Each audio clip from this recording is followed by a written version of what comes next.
नमस्कार साथियों, एक बार फिर से स्वागत आप सभी का हमारे YouTube चैनल पे। आज हम एनसीईआरटी सॉल्यूशन में 6th क्लास की हिस्ट्री है, उसका चैप्टर नंबर 9 करेंगे, ट्रेडर्स, किंग एंड पिलग्रिम्स। इस चैप्टर में हमने पढ़ा कि जो सिल्क रूट था उसके बारे में, उसके बाद जो मेन रूट थे उनके ऊपर किनका कब्जा था, और उसके बाद जो मेन लोग थे जो इंडिया के अंदर आए थे ट्रेड करने के लिए, ज्यादातर जो चाइनीज लोग थे वो, तो आदि के बारे में हमने पढ़ा। आइए इस चैप्टर के क्वेश्चन आंसर करते हैं। First, match the following.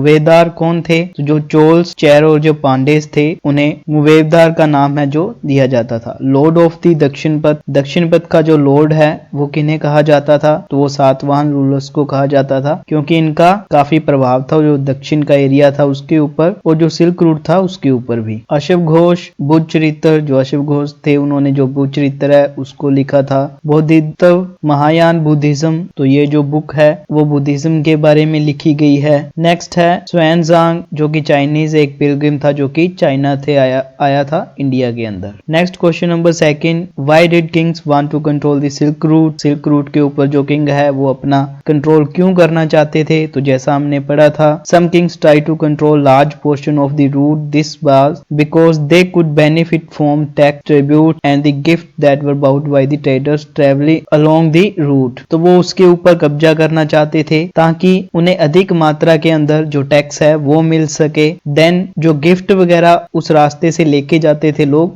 वो उन्हें मिल सके। तो इसलिए हर कोई जो राजा है वो चाहता था कंट्रोल करना सिल्क रूट के ऊपर। In return they often protect the traders who pass through the kingdom from the attack by the robbers. तो जिस राजा का उसके ऊपर कंट्रोल हो जाता था सिल्क रूट के ऊपर, तो उससे जो भी ट्रेडर्स पास करता था उस रूट पर से, तो उससे कुछ टैक्स ले लिया जाता था। देन जो राजा है उसे बदले में सिक्योरिटी देता था, जो ट्रेडर्स है उनको प्रोटेक्ट करता था, रॉबर्स वगैरह होते थे या फिर जो चोर वगैरह होते थे कि उन्हें लूट ना ले। Question number third, what kind of evidence to historian use found out about trade and trade route? कि जो हिस्टोरियन है वो किन चीजों से पता लगाते हैं जो पुराने समय के अंदर ट्रेड वगैरह थे या ट्रेड रूट थे, व्यापार के बारे में किन चीजों से पता लगाते हैं? The historian looks basically for the coins that tells a lot about the trades. तो जो उस समय के कॉइन हमें मिलते हैं वो बहुत कुछ बताते हैं ट्रेड के बारे में या व्यापार के बारे में। They also look upon the particular item come from which part of the world that tell about the trade relationship with the other countries. तो इस प्रकार जो दूसरी वस्तुएं हैं वो किसी अलग जो वर्ल्ड का स्थान है वहां से आई है,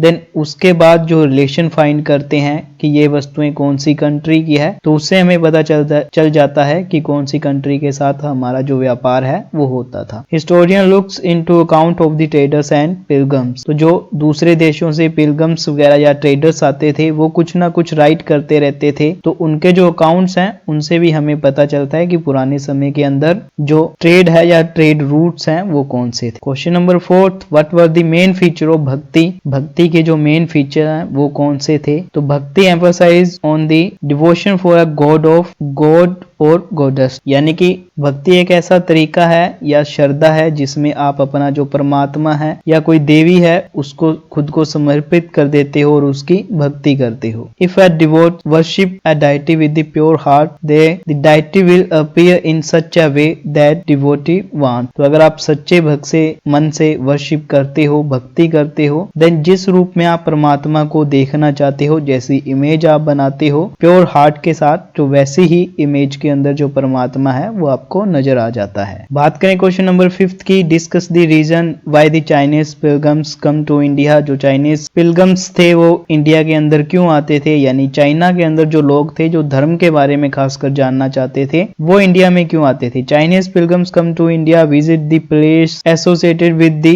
teaching of Buddha and the famous monasteries. तो जो बुद्ध से रिलेटेड चीजें थी उन चीजों को देखने के लिए, और जो बुद्ध ने क्या उपदेश दिए थे, किन जगह के ऊपर उपदेश दिए थे, तो इन सभी को जानने के लिए जो चाइनीज पिलग्रिम्स हैं वो इंडिया के अंदर आते थे। और किन के साथ आते थे? जो ट्रेडर्स होते थे उनके साथ। Why do you think ordinary people were attracted to bhakti? कि जो पहले के जो लोग थे वो भक्ति की तरफ क्यों अट्रैक्ट हुए, इसके क्या कारण थे? तो the bhakti movement gave freedom of choice to ordinary people. जो भक्ति एक मूवमेंट चला उसके अंदर जो लोग थे उनको एक चॉइस मिली, एक क्या है फ्रीडम मिली। The temple was not only the place of worship, केवल वहां पे जो टेम्पल थे वही प्लेस नहीं थे वर्शिप करने की, पाठ पूजा करने की। They could worship any god of their choice, rather rules attract people to bhakti. तो इस प्रकार जो भी व्यक्ति चाहता था वो कोई भी जो गॉड हो या जो देवी हो उसकी पूजा कर सकता था, और इस प्रकार जो रूलर्स भी थे, जो राजा थे, वो भी जो लोगों को भक्ति है उसकी तरफ अट्रैक्ट करने लगे। बात करें हिंदी के अंदर तो सबसे पहले जो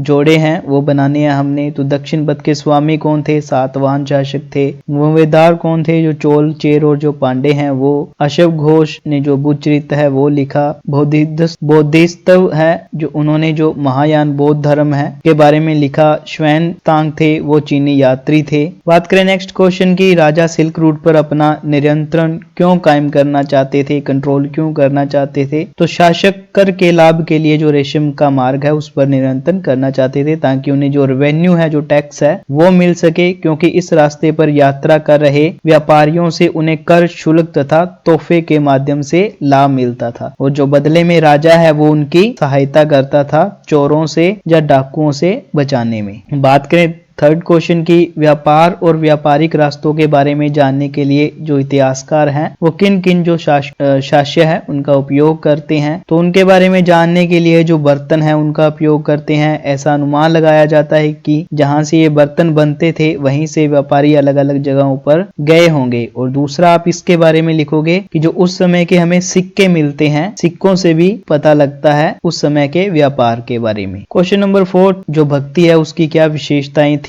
तो किसी देवी या देवता के प्रति जो श्रद्धा होती है उसी को भक्ति कहा जाता है। भक्ति का पथ सबके लिए खुला था, चाहे वह धनी हो, गरीब हो, अमीर हो, ऊंची जाति का हो या नीची जाति का हो, या फिर स्त्री हो या पुरुष हो। भक्ति मार्ग अपनाने वाले लोग आडंबर के साथ पाठ पूजा करने के बजाय ईश्वर के प्रति लगन और व्यक्तिगत पूजा पर जोर देते थे, यानी कि व्यर्थ के जो कर्मकांड है वो नहीं करते थे, सिर्फ मन से, दिल से ईश्वर की जो पूजा है वो करते थे। भक्ति परंपरा ने चित्रकला, शिल्पकला और स्थापत्य कला के माध्यम से अभिव्यक्ति की प्रेरणा दी, यानी अब अपनी भक्ति करने के लिए जो लोग हैं वो मूर्तियां वगैरह बनाने लगे। बात करें क्वेश्चन नंबर 5 की, तो चीनी यात्री भारत क्यों आए, कारण बताओ। तो फर्स्ट आप यहां से लिखोगे कि वह सब बुद्ध के जीवन से जुड़ी जगह और प्रसिद्ध मठों को देखने के लिए आए थे, इसलिए वह सबसे पहले बुद्ध के जीवन से जुड़ी जगहों से परिचित हुए। बस इतना ही आपने इसका आंसर लिखना है कि यहाँ पे जो प्रसिद्ध मठ थे उनको देखने के लिए, देन जो बुद्ध का जीवन है उनसे जो जुड़ी जगहें थी उनके बारे में जानने के लिए चीनी यात्री है वो भारत आए थे। क्वेश्चन नंबर 6, साधारण लोगों का भक्ति के प्रति आकर्षित होने के कौन से कारण थे? तो साधारण लोग भक्ति मार्ग या परंपरा की ओर इसलिए आकर्षित हुए क्योंकि हमारी वैदिक परंपरा बहुत कठोर थी, इसमें जाति वर्ग को ध्यान में रखा जाता था, या कुछ लोगों को ही पूजा करने की अनुमति नहीं देता था, वह मंदिर में भी प्रवेश नहीं कर सकते थे, लेकिन भक्ति का पथ सबके लिए खुला था, चाहे वो धनी हो या गरीब हो, ऊंची जाति का हो या नीची जाति का हो, स्त्री हो या पुरुष हो। तो आप सीधा इसका आंसर लिखेंगे कि साधारण लोग भक्ति मार्ग या परंपरा की ओर इसलिए आकर्षित हुए क्योंकि भक्ति का जो पथ है वो सबके लिए खुला था, चाहे वह धनी हो, गरीब हो, अमीर हो, ऊंची जाति का हो, चाहे नीची जाति का हो, स्त्री हो या पुरुष हो। इसी के साथ इस चैप्टर के जो क्वेश्चन आंसर है वो यहीं पे समाप्त होते हैं। अगर आपको कोई क्वेश्चन या क्वेरी हो तो आप कमेंट बॉक्स में कमेंट करके पूछ सकते हैं। धन्यवाद।